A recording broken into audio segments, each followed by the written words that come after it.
All right, so welcome. We're going to get started in just a moment. My name is Jenna, and I'm with Inspired Teaching. I'm looking forward to learning with you all this evening. We're going to start out just with a question to kind of get to know each other, and this is related to our theme for tonight's webinar. So the question is, how do you know when you're ready for a new challenge? And if you can introduce yourself in the chat, let us know what your school experience is right now, if you're teaching, administering, and what grade level you work with. And we'll get started in just a moment.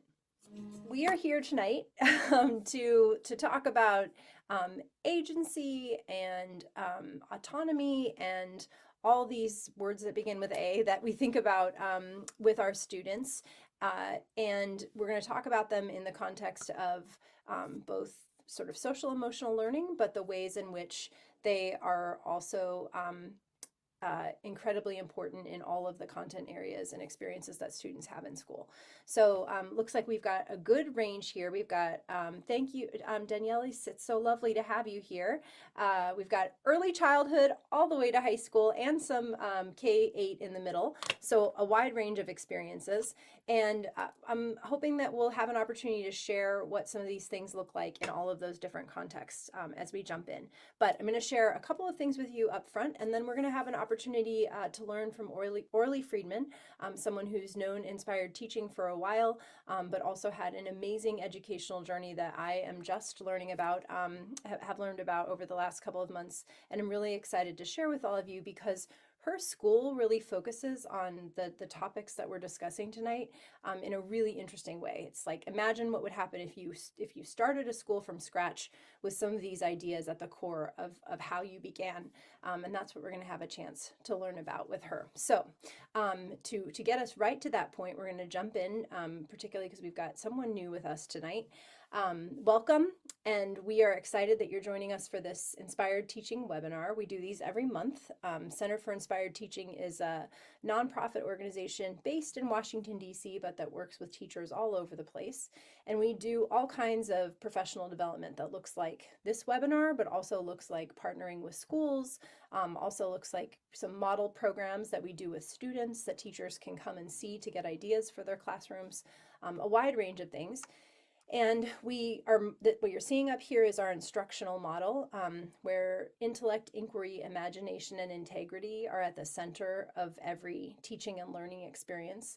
And these circles you see around the outside, mutual respect, student as expert, purpose, persistence, and action, joy, and wide-ranging evidence of student learning, are the ways we make those 4 I's, we call them, happen in the classroom. And our goal is to work towards creating school environments where every child and teacher loves coming to school. And this is a good opportunity to pause and say Happy Teacher Appreciation Week to everybody who's on the call. You're here, you're showing up for a webinar on a Monday night, so I can tell that your heart is in the work that you do already. But we also know that the work is incredibly hard, and a lot of times we work in environments where what we want to be able to do with our students doesn't necessarily match the expectations of the schools that we're working in or the conditions that we're working in, or sometimes we just need some fresh inspiration and some new ways to think about doing things so that we can come to school and love coming to school every day. So that's what we try to do at Inspired Teaching through our professional development. And tonight we're going to share with you something that's been a focus for us this year. We are, like I said, based in Washington, D.C., but across the country, there's been a real movement to talk about social emotional learning as a key component of what happens in schools. That's something we've always believed. It's something teachers always believe, but I feel like we're finding new ways and using different language to talk about what that looks like.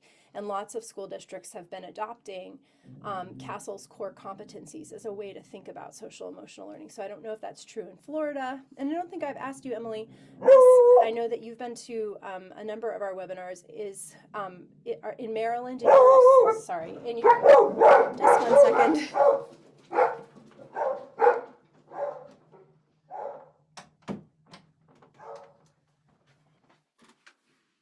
Apologies for the entertainment.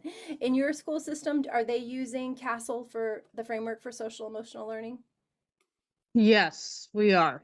Yeah, great. So this is, I know, familiar again then to probably everybody who's on the call. But what we've been doing this year is trying to look at this kind of piece by piece and think about how each of these core competencies plays out in our classroom, share some activities and ideas for thinking about ways to new ways to think about doing this with our students. So today's topic best fits kind of under the category of self-management. And the idea of how students have the capacity to be able to make decisions about what they're learning, be able to advocate for what they need, be able to understand what's going on in their mind and body in their learning experience. And I kind of like when they break them down into these bullet points, but they describe self-management as managing one's emotions, identifying and using stress management strategies, exhibiting self-discipline and self-motivation, setting personal and collective goals, using planning and organizational skills, showing the courage to take initiative, and demonstrating personal and collective agency. And what these things look like, Daniele's with your 2-year-olds is going to be different than what they look like with Emily's high school students or all the different age ranges within Orly's school. And what Orly's actually going to, something that really strikes me when we have an opportunity to learn about what happens in her school, is that it also isn't necessarily tied to age. It's tied to a student's readiness, which can vary widely, and also can be something that they become more aware of, and the people supporting them become more aware of when they're given the tools and the experiences to learn how their minds work and how they feel and how they think about their learning experience. So I wanted to just offer a couple of different tools that we use at Inspired Teaching that can kind of help students do that self-reflection and think about how they work as learners in the school environment, and how they can manage themselves by understanding how they work. So we're going to send you an email after this webinar with links to all of these activities. But one that we actually just sort of codified this year that I love is called operating instructions. And there's a whole activity tied to this where you have students look at operating instructions for different pieces of equipment that you might have in your home or in your school, and notice what does it look like? What do operating instructions actually look like? What do they tell you about how something's put together, about how the different pieces work, how to operate it properly, what happens, troubleshooting, what happens when things aren't working, and then use that kind of model and that concept to do the same kind of reflection about themselves. With a 2-year-old, I've actually seen some teachers do some beautiful things with just having students learn the vocabulary and even sort of the physical emotion, the physical manifestations of how they feel. You're feeling sad right now. What does that feel like in your body? So if you feel this way, how do you know what that feeling is coming from? Where do you think that's coming from? Do you want to stay with that feeling for a while? Do you want to feel a little different? I was not working with 2-year-olds, but some 3-year-olds on Friday, and talking to this one student who was in that sort of crying state where you can't get a breath in. You're just sort of, you're just so overwhelmed by being so sad. And we talked about one of my favorite techniques for calming down, of pretending like you're smelling a flower and you're blowing out a candle. And he really liked that. His eyes kind of lit up, and I think he was more distracted by the silliness of smelling his finger and blowing on his finger than anything else, but it took him out of that stress state. And so those are the kinds of things, like learning what our body needs to help us transition from one feeling to another, from one sort of energy level to another. This reflection like operating instructions can do that. But again, this is going to look different for a high school student than it would for a 2-year-old. So we'll share a link to the full activity that goes with that. And Danielle, if this seems interesting to you, I'd be happy to connect you with some early childhood teachers who have found some wonderful ways to think about doing something like this with very young students. It's, again, going to look very different. The whole activity would be very different, but even at our earliest age, we can start becoming aware of how we are feeling and how we are acting based on how we are feeling. Sorry.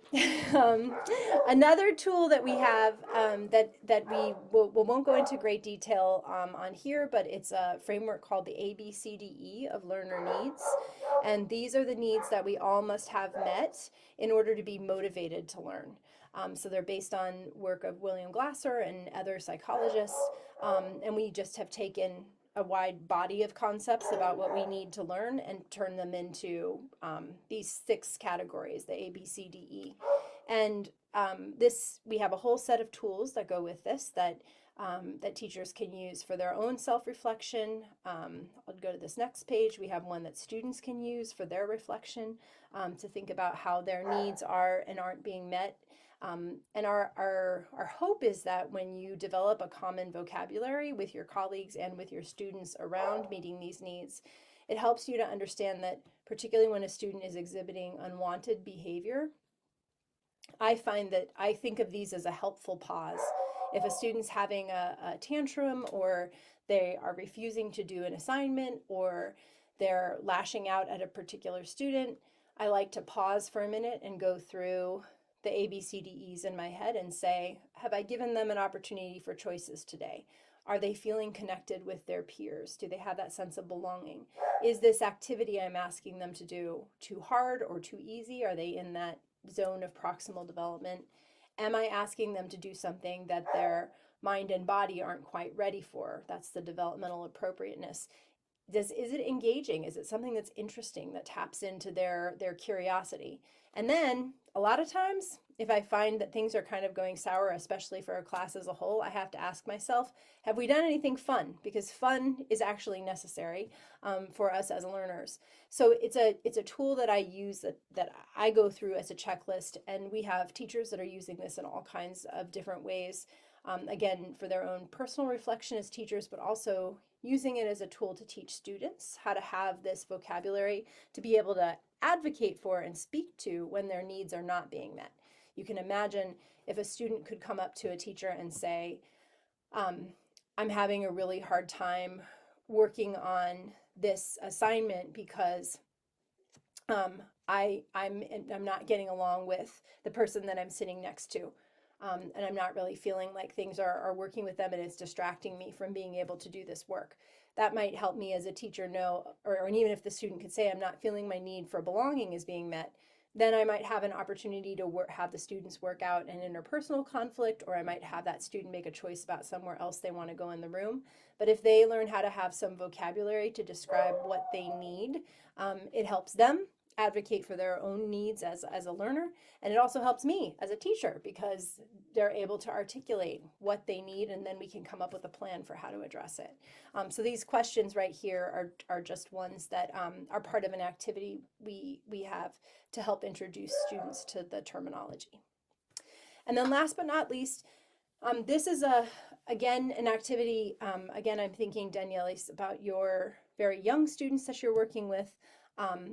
This is probably something you're going to glean more through observation of them than something that you would walk through as a full activity.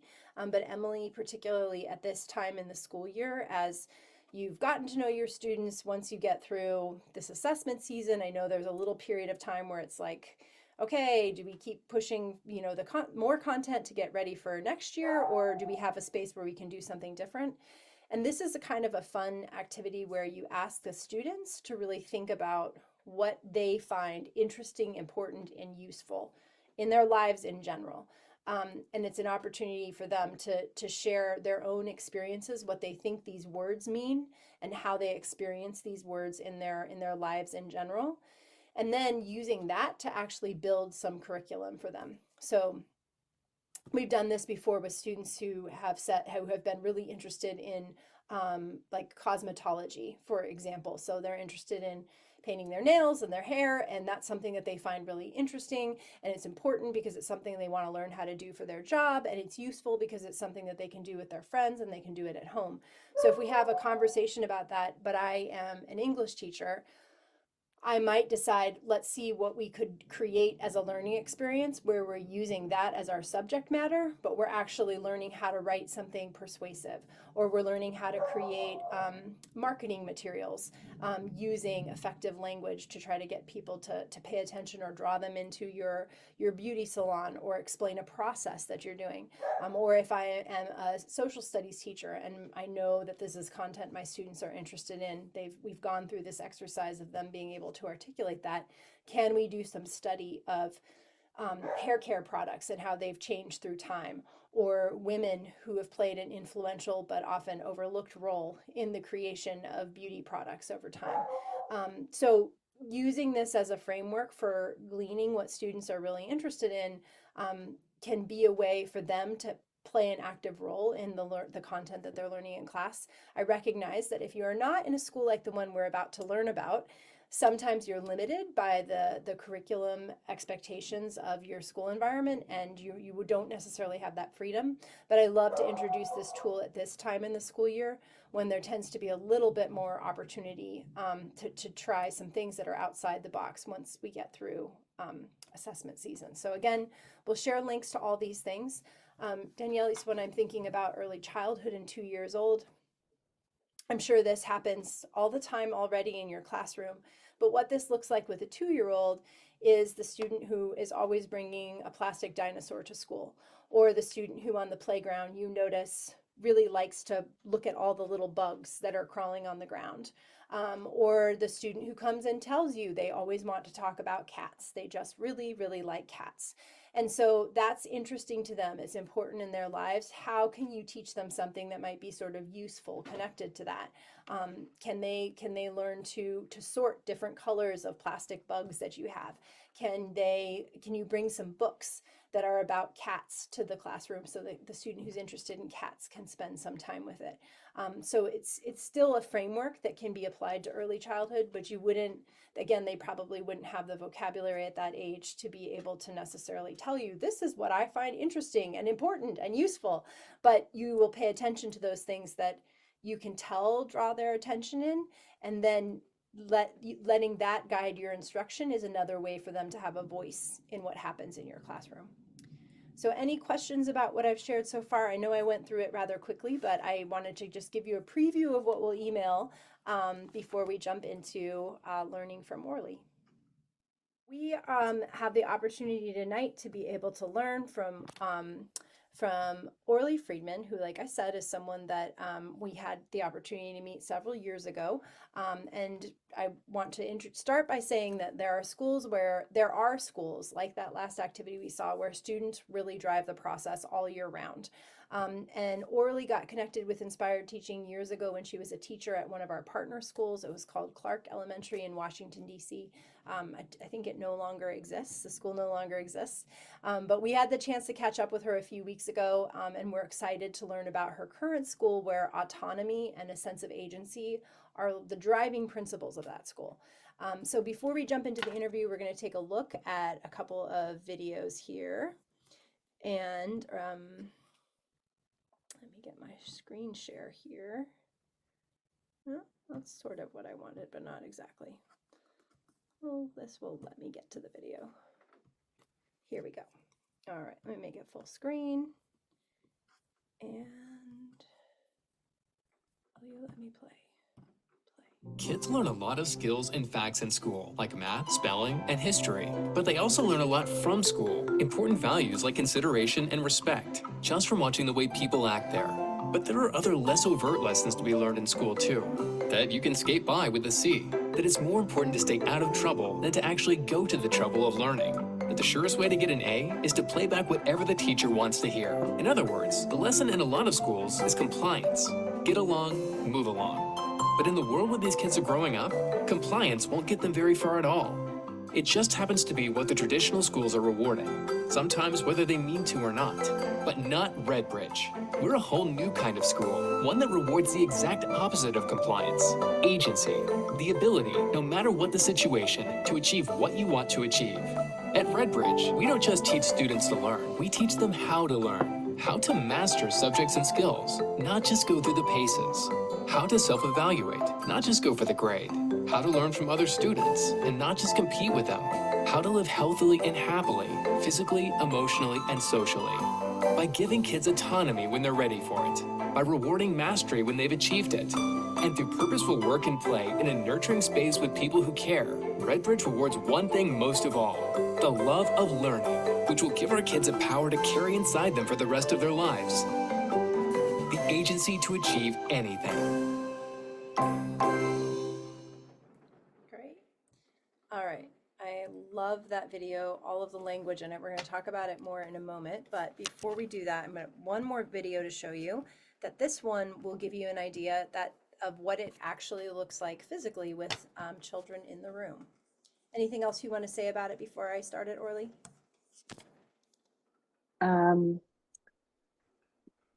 I think you might as well just play it and I can answer any questions afterwards. Great.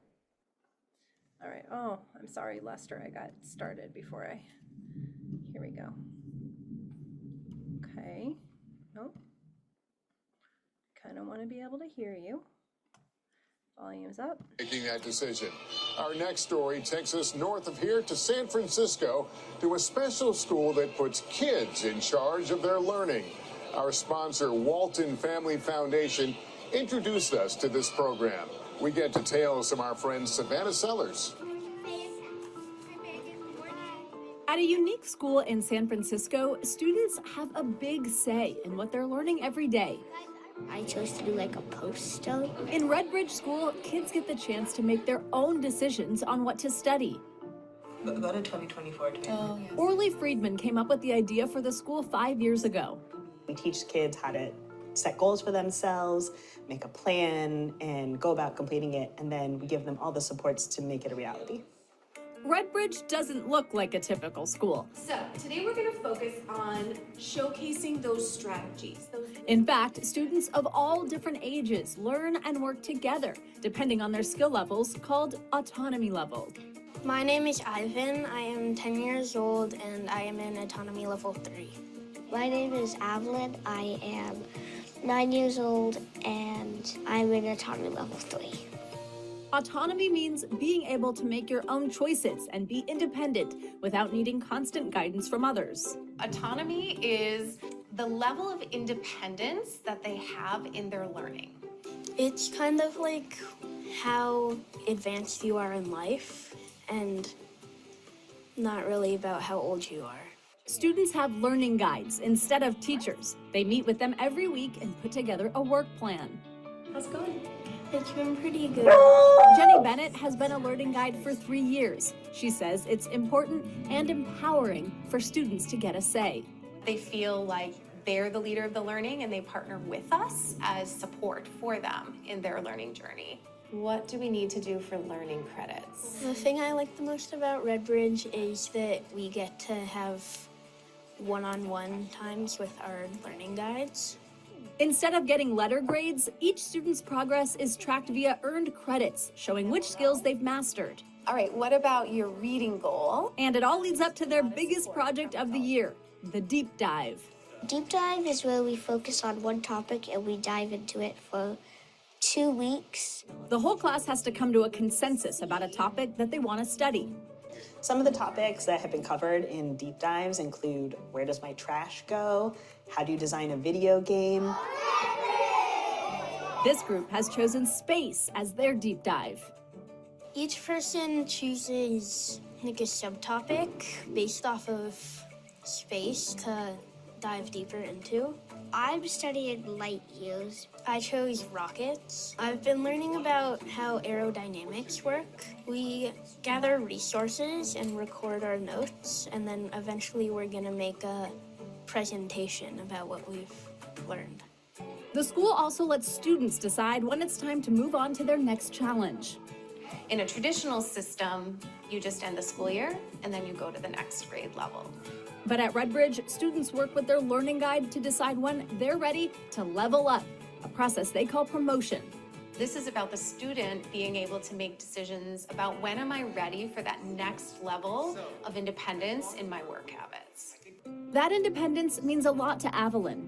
Instead of having to wait for the next autonomy level or grade, you can sort of just choose when you think you're ready. So when do students know they're ready?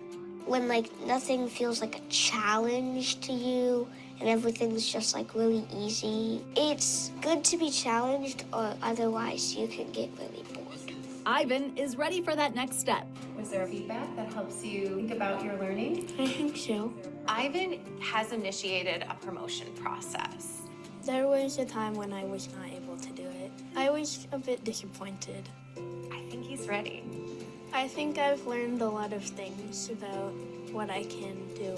If I fail, I can just try again. And that might be the most important lesson of all. It does make me feel in charge.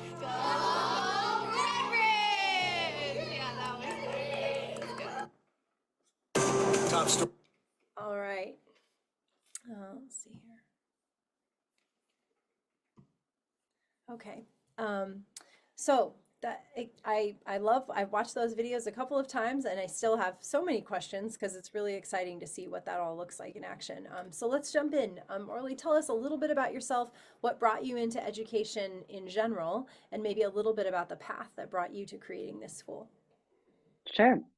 So I started off as a Teach for America teacher right out of college, and I got into education because I believed in equality of opportunity and still do. But my idea of what that looks like for a school, for a teacher, has definitely evolved over the years. I started off as a teacher in DC public schools. As you mentioned, I was at a school called Clark Elementary. I taught kindergarten my first year. I then moved to a school called Truesdale and another school called Murch in Washington, DC. I taught third grade for 3 years there. And in the back of my mind, I always had a dream of opening a school one day. And after 5 years in the classroom, I was ready for the next step toward that goal of opening a school. So went out to California for business school and spent my time while I was there just visiting innovative classrooms around the Bay Area and thinking about what the school of the future might look like. And this was really at the time when ed tech was taking off and tools like Khan Academy were becoming more mainstream. And I actually ended up getting put in touch with the founder of Khan Academy, Sal Khan, who was looking to start a school himself. And so, very fortunately, I was invited to join the founding team of the Khan Lab School in Mountain View. And it was there that a lot of the ideas that now underpin the Red Bridge model came to be. And that's because when I was at Khan Lab School, we were allowed to let students use Khan Academy with very little teacher intervention.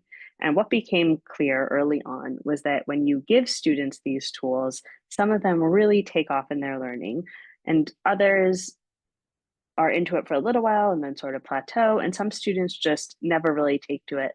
And what we noticed was that the success of students didn't have to do with their academic abilities or their intellectual capacity. It really had to do with work habits, like could they stay focused when they were using these tools? Did they have a goal in mind for themselves? Did they know how to ask for help when they needed it? Could they take initiative and make a plan for how they're going to use the tools? And so we realized we needed to teach these skills explicitly, and that students were at different levels of proficiency when they came to the school with these work habits. And so we started grouping students by their proficiency in the work habits and then also developing a curriculum around it. And that experience really proved to me that what is most important in a school these days isn't just a strong academic experience, but it's really teaching students to have a sense of agency over their learning and building all of the work habits that will make that possible. And so after 4 years at that school, I left and spent a couple of years designing a school where agency was front and center. So we took the structures of school that typically reward compliance, like how you group students, how you evaluate students, the role of the teacher, and we redesigned them to be about agency instead. So you heard in the video, you heard them talking about autonomy levels. And so that's one of the systems that we redesigned. We don't group kids by grade level. And so that's really where the ideas behind a bridge came from. It's wonderful. I love hearing the whole journey and how like each step of your way kind of built to that place. And you talked about this a little bit, but I wonder if you can just be a little more textbook about it and how you define agency and why Yeah, you believe clearly you sort of talked about what you saw that its importance in a student's life, but why you believe it's one of the foundational skills that's needed for success both academically and in life. sure. So agency is really a buzzword. Lots of people talk about its importance. We have a very specific definition of agency that comes from the work of a professor named Albert Bandura, who studied this topic. And so our definition of agency at Redbridge is being able to set a meaningful goal for yourself and having the will and skill to achieve it. And so everything we do with students from day one is teaching them what a goal is, how to go about setting a meaningful goal, and then building those skills, whether it's academic skills or work habits or character habits, to stick with a goal and make it a reality.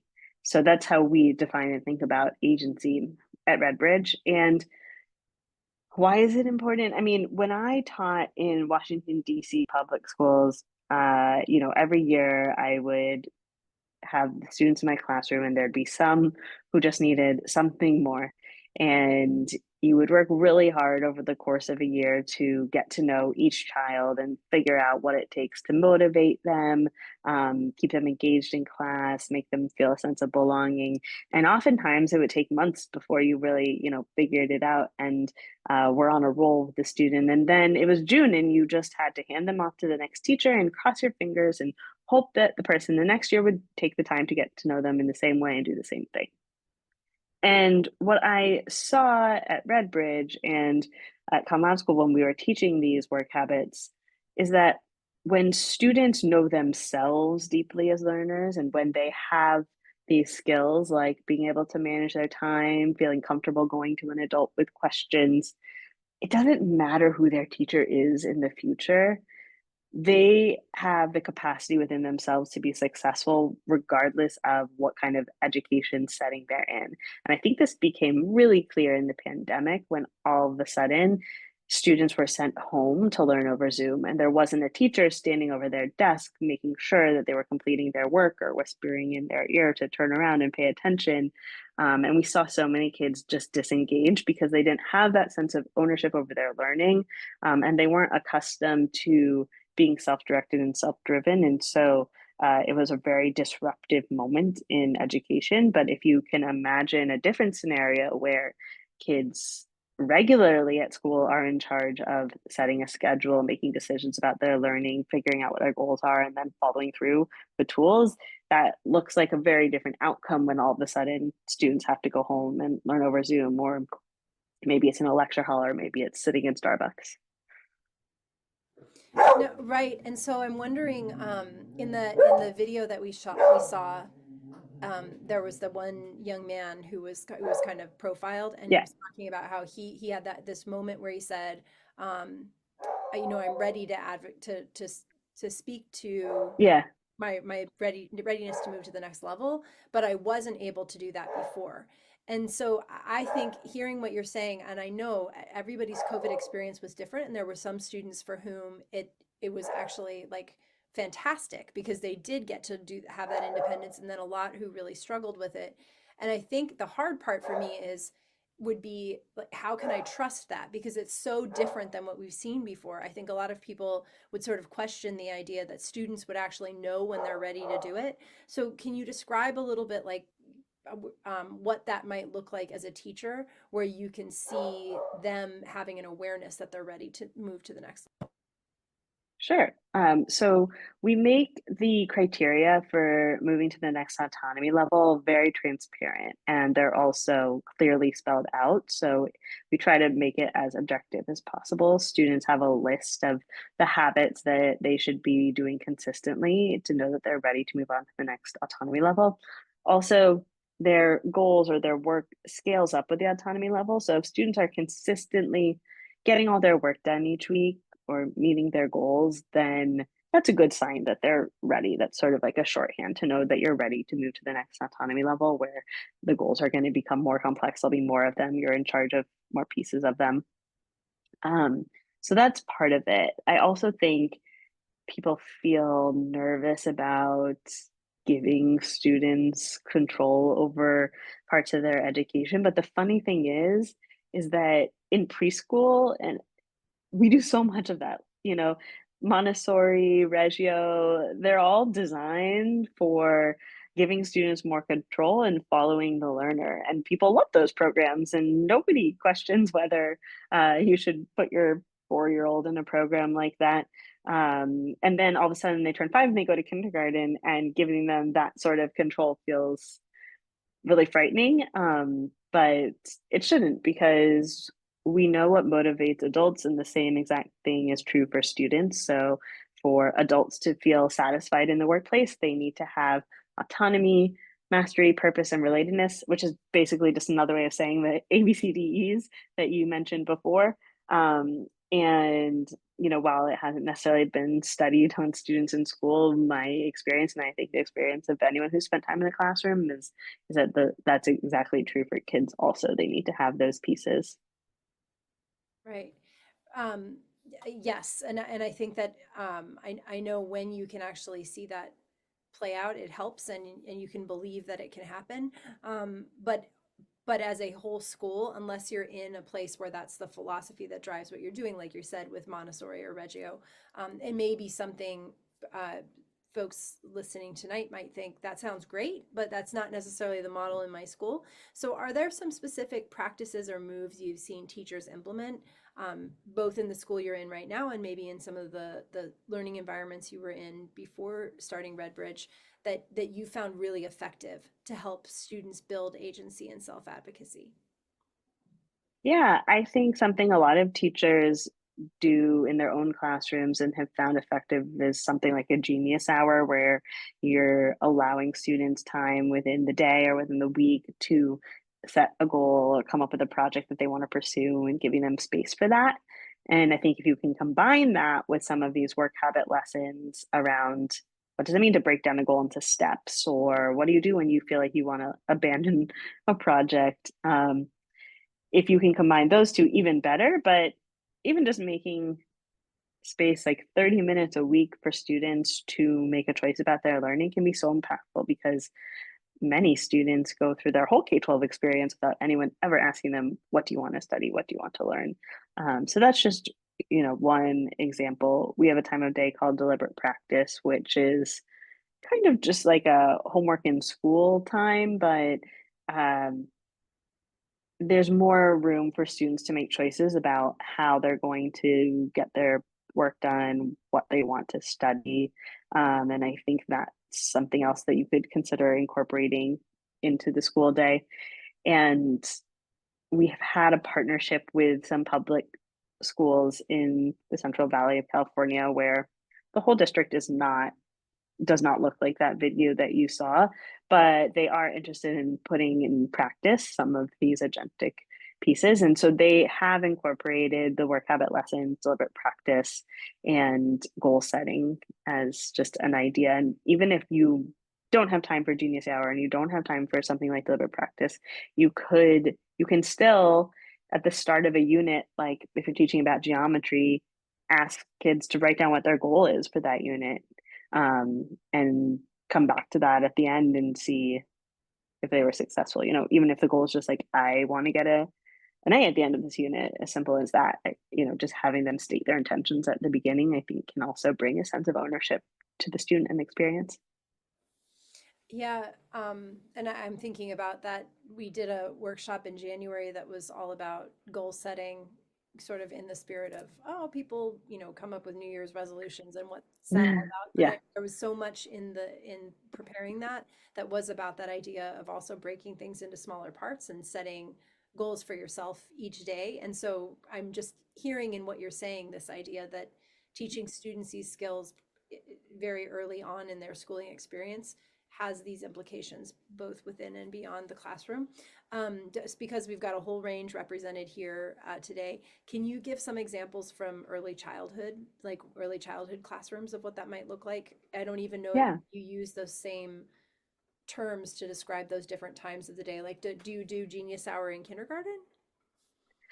We don't have Genius Hour. That is just kind of something that I hear about that I think aligns well. But we do have deliberate practice. And our 5-year-olds will say it's deliberate practice time, but it means at the beginning of the year we are teaching what that language means over the course of a number of lessons so that they aren't just saying the words, but they get it as well. Um, Usually we just call it DP. But maybe now would be a good time to share some of the slides that have the work habits on them, and I can show that progression from autonomy level 1 to 2 to 3.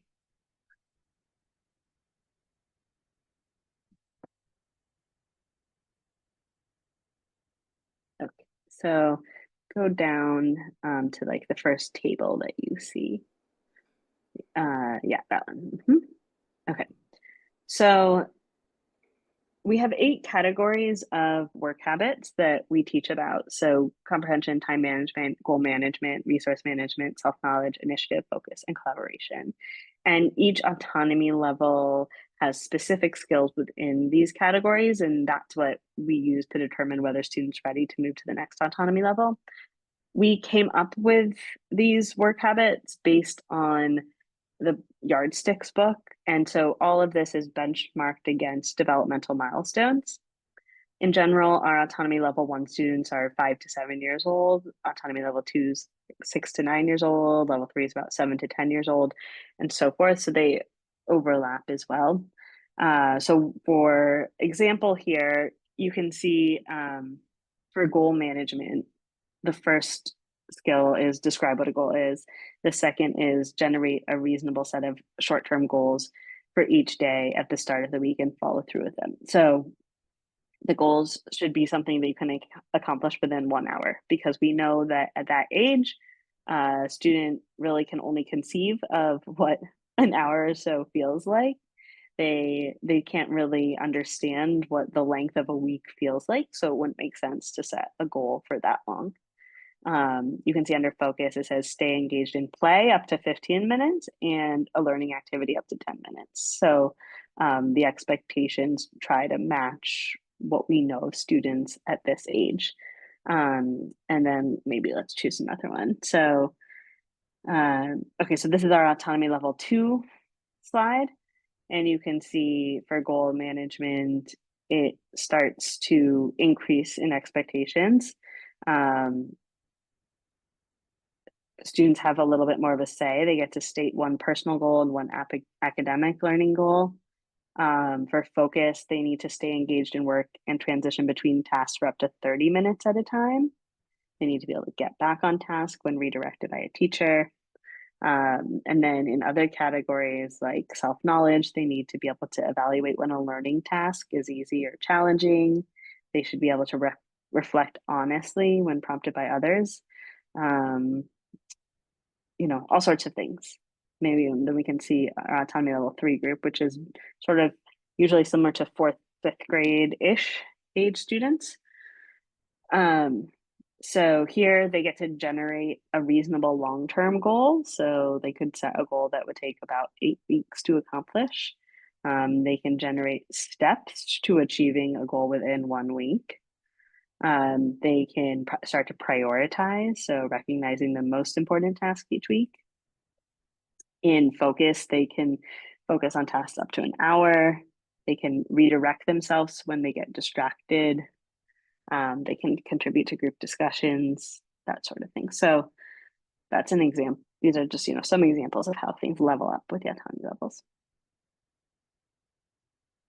That's so interesting, and it's also making me think about and it's what Yardsticks is useful for too, but even as parents, all of this is feeling like it would be very useful for parents to think about with their children too, because it kind of reads like sometimes those things you get from the pediatrician after your well visits where they tell you what the milestones are that the children should be able to do. But this is also interesting for thinking about what these activities look like at home. I'm thinking about I have a nephew who in December he's going to be turning 9 years old, so he turned 8 in November, and when I was at his house in December, he was just unable to be in any room by himself playing by himself. But then I went back and had dinner with him this weekend, and I realized he went into this other room and was playing by himself for like almost a whole hour. And I was talking to his mom and saying, "Oh my gosh, this is such a big change that happened. Like, what did you do? What happened?" And she's like, "I don't know. He just like got into the place where he was able to do it." And it kind of sounds a little bit like what you might see in a school like yours, that you can watch that process evolve. Absolutely. And usually when we do talk to parents about these work habits, they'll say, "Oh, I see that at home too." That resonates. So yeah, And you parents seem to get it. You mentioned something about how this process of identifying when you're ready to move from one level to the next is made transparent. Do students know this language? Like, are they aware of this grid as something that they use for self-evaluation? Yeah, so for our autonomy level 1 students, who are generally our younger students, we only make a handful of them student facing. So some of them, some of the skills that you saw on that AL1 page, students will know and be able to speak to. Um, but there are some of them that the kids don't really need to know, so those are just teacher facing. Mm, And then there are others that are kind of like one time check, you can do this. So there's one about sharing resources with others, taking turns. So obviously that's something we're going to teach into. We're also going to observe it all the time. But for the promotion process, there's a very specific task that we have students do to prove that they are able to share both material resources and talk time with others. that's great. That makes a lot of sense. Are there before I move to my next question, are there Oh, and also, sorry, we do have another version of this with like student-friendly language. So this is the sort of more like teacher language. see, is that in the slides? I mean, what's on the bottom of these cards on the left is definitely student facing. Yeah, Um, and then the pictures on the right is sort of evidence of what that could look like. that's great. So yeah, our autonomy level 3 teacher made a deck of cards for these work habits, and then students can pick out the ones that they're focused on improving in at any given time, and they hang on to it, and it's on a clipboard that they take around with them, and they have to collect evidence that they actually are making progress in a certain skill. That's interesting. So these kind of help them articulate goals. Yeah. So by autonomy level 3, they have personalized work habit goals. In autonomy level 1, they also have work habit goals, but it's the whole class has the same goal. That's very cool. One of the things that's striking me in listening to you, I kind of alluded to this before, but it's just that this confidence and belief in what young people can do and their ability to be drivers of their learning does fly in the face of a lot of the very direct instruction teacher at the head of the classroom, students sitting perfectly in rows and behaving properly in the rest of the classroom model that we know. And that's why I love that very short animated video that really kind of lays out what the problem is. um, what do you do what are you doing to help families understand that shift? Because I would imagine that some of the folks that maybe apply to your school might be self-selecting, but there's got to be some messaging that you put out there, because I think a lot of us as parents don't know that this is a problem because it's how we went through schooling. Yeah. Well, definitely the most effective thing is to have people come see it in action, and then you believe it. And to see it in action with kids who look like and behave like your child. When you see that, then you're like, oh, okay, cool, this could work. Um, but beyond that, I think a really common misconception about our school, and the thing that's the hardest to replace in people's minds, is this idea that agency is the same thing as unstructured choice. And it's not. So we think agency is the opposite of compliance, but it's not the opposite of order. Agency, the way we support students, is extremely structured and extremely intentional. So on, the spectrum of democratic schools where students are making all of the choices and, like no excuses schools. I think we're somewhere in the middle. Um, and I think we do actually probably share a decent amount in common with like the no excuses approach, in that we have so many processes and procedures in place and structures and thought, but the goal isn't to get students in one straight line. The goal is to get students to whatever destination they want. So, the end point looks different, but we are very intentional about how we make it happen. That's making me think of the fact that I know Emily teaches special education at the high school level. How does this work for students with all kinds of different needs? Yeah. So the idea behind the model is to be a better approach for more kinds of students, because if we were creating something that was more niche, that wouldn't really be very satisfying. Um, and so one element to our model that I haven't really explained yet is that our autonomy level system is one way of grouping students in the school, but for academics, we group students in a different way. So your autonomy level is sort of like your homeroom. It's where you go for morning meeting. It's where you have your deliberate practice block where you're working, sort of independently. But for reading, for writing, for math, students are grouped based on ability. And your reading group doesn't have anything to do with your math group. Each subject is determined on its own. We use benchmark assessments to place students in their academic groups. And so what that means for students is that you can be in autonomy level 1 as a 5-year-old, but maybe you're ready for second grade math. So you're going to be in a group with other students who are doing second grade math, regardless of their autonomy level. And maybe you're still learning to read. So you're going to be in a, beginning reading group. And so we can really meet students on all of these different planes in a way that doesn't happen in traditional schools.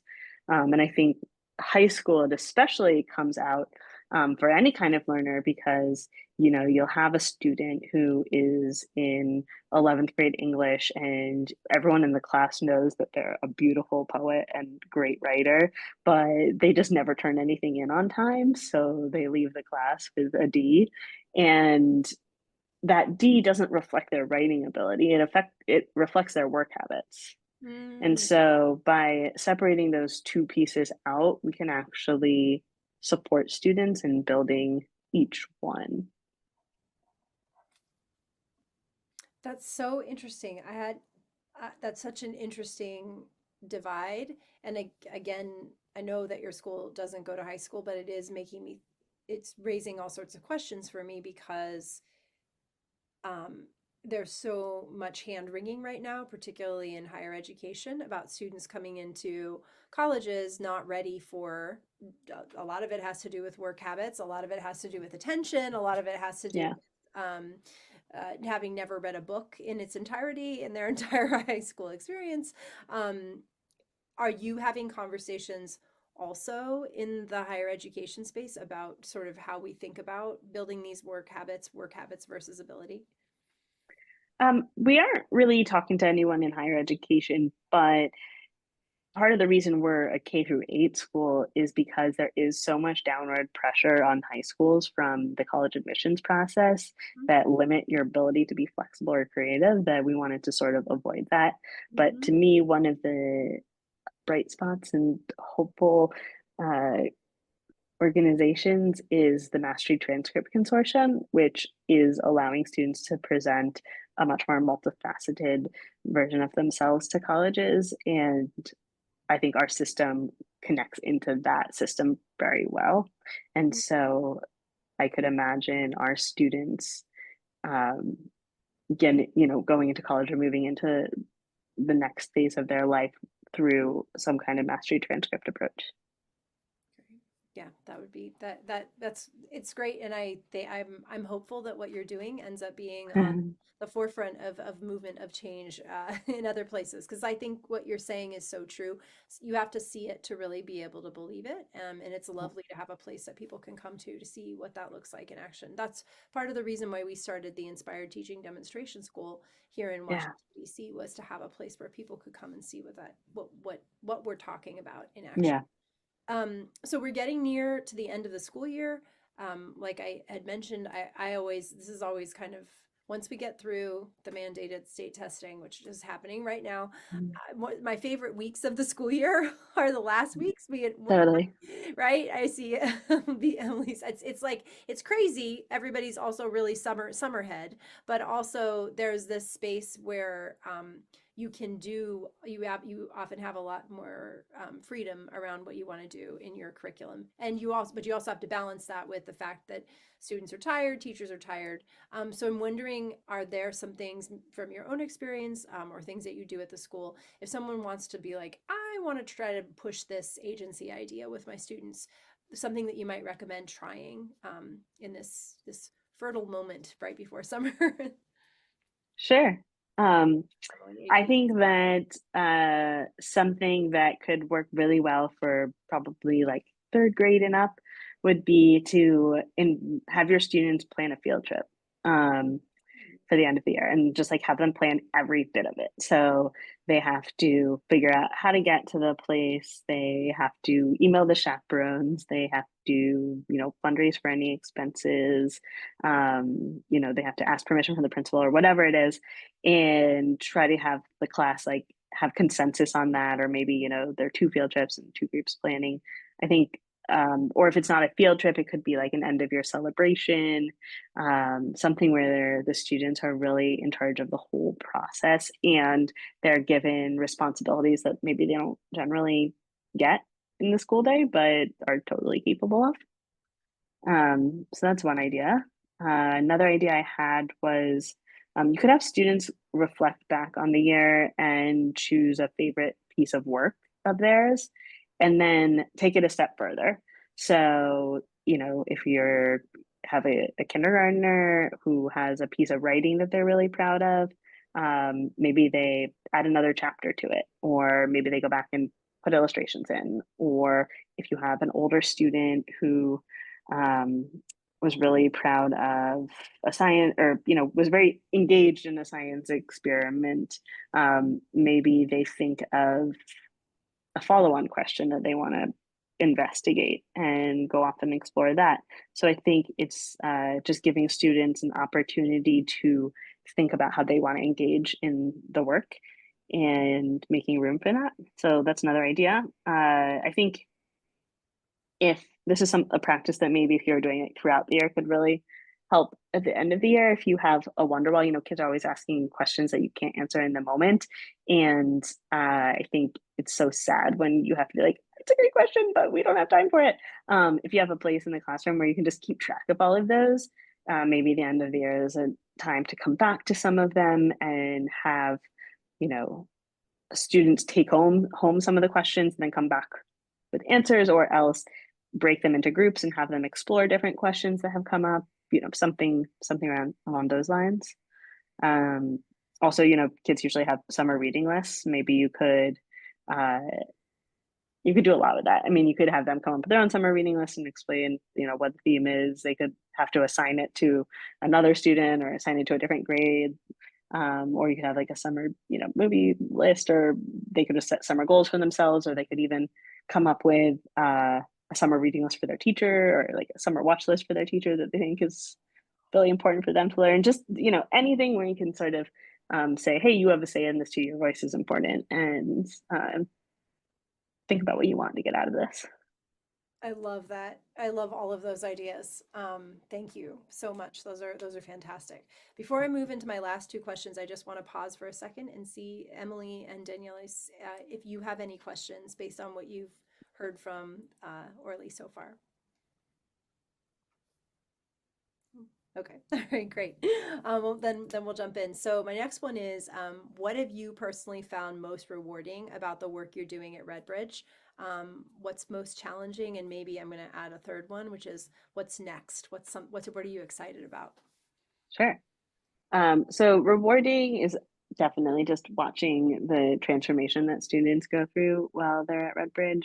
It's so fun, especially I would say for kids who come in who are maybe a little bit quieter, more reserved, very good at kind of like doing traditional school, who then find their voice and you start to hear them like advocating for themselves and wanting to lead clubs and being a leader among their peers. That's like my most favorite thing to watch and the best part of the job. And sometimes those transformations happen over multiple years, and it's pretty cool to be able to stick with students to actually get to see that happen.